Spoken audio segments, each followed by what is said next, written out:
guys, so now we're going to make some meatloaf for our lunch.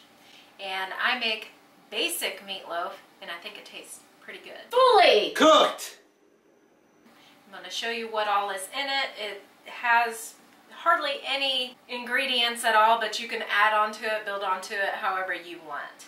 Okay, so we have some oats, and these are the quick oats, but it doesn't matter. You can use either one because it's going to cook. I have some eggs. I'm not sure how many I'm going to use, 3 or 4. I have this much meat. I took 2 hamburgers out of this, so I have this much meat. And I have some onions that I have already chopped up. This is probably 1 large onion. I have a can of concentrated tomato paste, which I'm going to add just a very little bit of stevia to, just to knock off the acidity of that. I have 3 little cloves of garlic and like half a bell pepper because we have the baby ones, and I wanted to get a different color, so I got orange instead of red because it's going to come out red anyway. And for seasoning, I just have salt and pepper, and that's pretty much all that I use.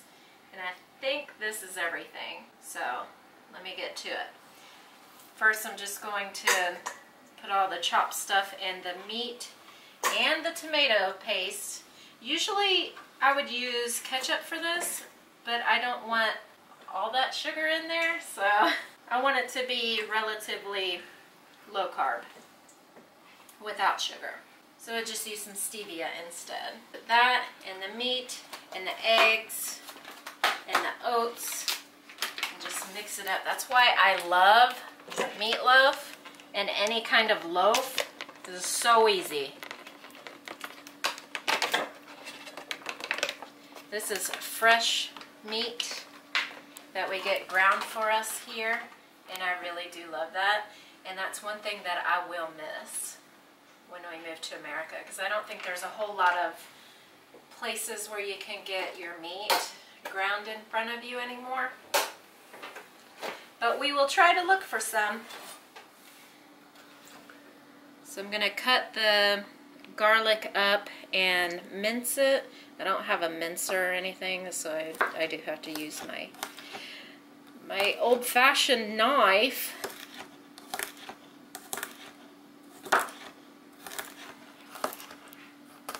And this is just a really easy recipe.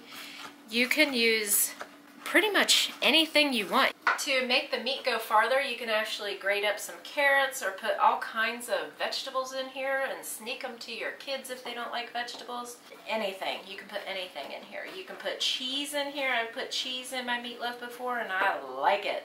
You can even put macaroni in it. Put anything you want. So you are not limited at all. So I have it pretty well diced. It's not fine, but it's just fine. So all you do is just dump all the stuff together, I guess. I like to crack my eggs into a bowl just in case there's a chicken in there, which I've kind of had happen a couple of times.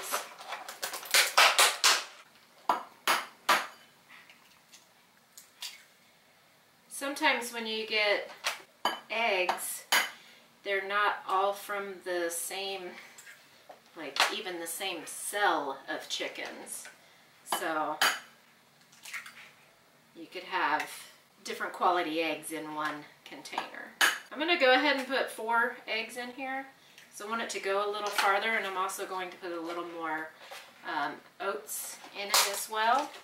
We're saving money right now by not buying that many groceries because I'm not eating very much right now as I'm on a weight loss journey. So what we have been doing is trying to use up all of the groceries that we have now before we go out and buy more. Let's see, this is 1/4 of a cup, and I just learned that small measuring cups are more accurate than large measuring cups. Let's see how many I put in here. I think I'm going to put like 6 1/4 cups over stuff. They call it a pregnant scoop here. So what'd that be, like 2 cups or something. I don't know. I don't know. Math is not my thing. It's just there. All right. I hate mixing up meat or anything with my hands, so I'm going to try to do this with a fork on camera, but usually I will do it with a fork on camera, and I don't know how awkward that looks.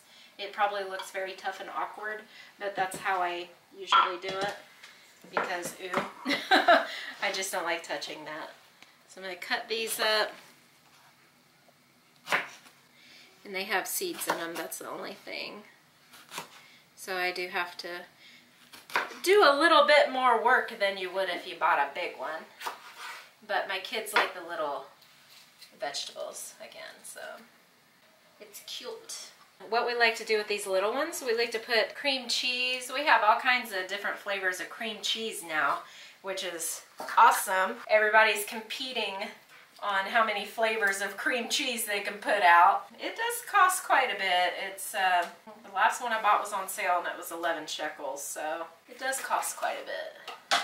It's quite a bit of money for generic cream cheese. But it's a little taste of home, and when you put it inside this, it makes like a little popper, and it's really good. One of my favorite foods actually is jalapeno poppers, and I would love to make those from scratch. I just haven't. I don't know why, but it's been years since I've had it. Probably the last time we went on vacation, I think I made my husband go to Sonic with me to get the jalapeno poppers, but they don't call them jalapeno poppers anymore. They call them a heartburn for the husband. They're good. He likes hot food. Don't let him fool you. We have some hot sauce called The End, and I think we're going to try that one day together, like a challenge, because it's supposed to make you throw up and sick and it could kill you, but yeah, we'll see.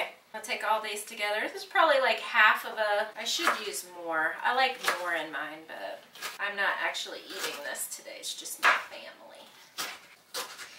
Yeah, this will be good. Just kind of diced it up so I can have a little in each bite and no big chunks. And you can hear my kids getting rowdy in the other room. They're having fun together playing. Alright, this is pretty much done. All I need to do is put some stevia in it and stir it. Awesome. Isn't that pretty? So I'm going to think, okay, if I were ketchup, how much sugar would I have in it?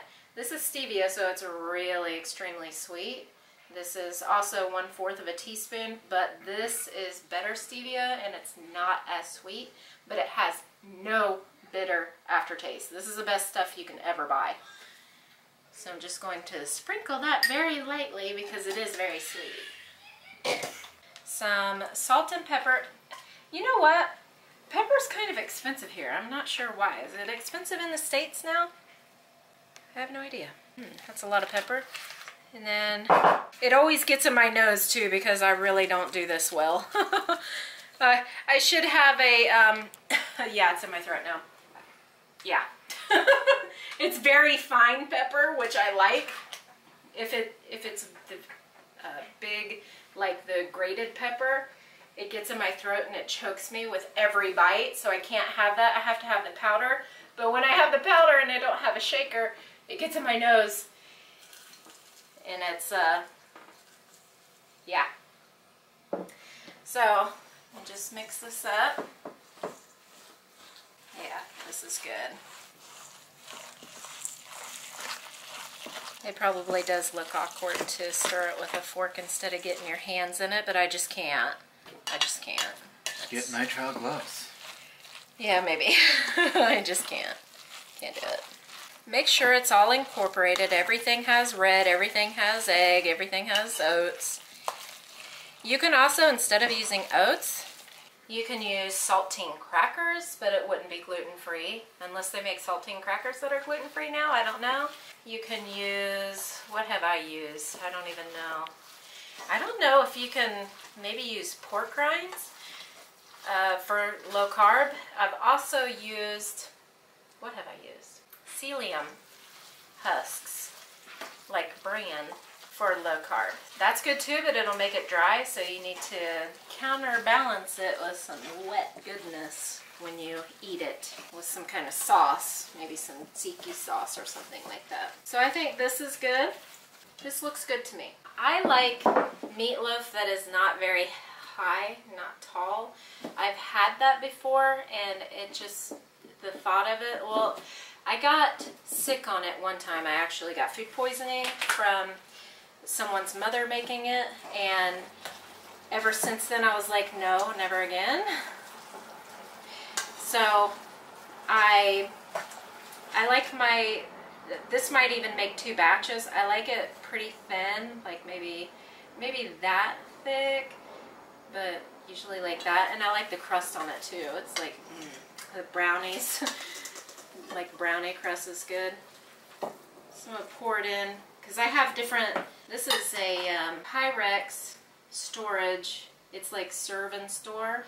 So you can cook in it, and when you're done with it, you can actually put it in the fridge and serve it, like store it for later. Let me just put the whole thing in. I'm gonna regret that, I think. I'll just pour the whole thing. It's not for me. It's for my family. And it'll make it softer if you make it this thick, but you have to cook it slower so that you don't burn it. I don't use aluminum foil or anything. I just cook it. And when I cook it, I'll show you. But right now I'm just doing the prep for the lunch. And then I'm going to cook it in a couple of hours so that it'll be easy, because by that time I'll be doing some work, having some errands to run. So this looks good. I've been washing my dishes and cleaning my kitchen as I go, and that's really helpful. So when I'm done, I'm only going to have a few dishes. And I don't know why, but I've had like kitchens that were 3 times bigger than this, and it's been 3 times messier than this. I guess I just learned how to be efficient, I don't know, in a small kitchen. Really not hating the small kitchen. So this is ready. You can put some green stuff on top to be pretty or something, some kind of maybe ketchup drizzled all over it. I'm not going to do that, at least not right now. I might put ketchup on it right before it's done and let it cook a little bit to get thick and hard. But right now it is ready to go, and all of my other food is ready to go for when I cook lunch. Food's done. Food's done. Cake. No, it's actually meatloaf. Thank you so much for watching. Check out our other videos and our other channels where we daily vlog every single day on Fully Living. Leave us a comment to let us know you were here. Have a great day.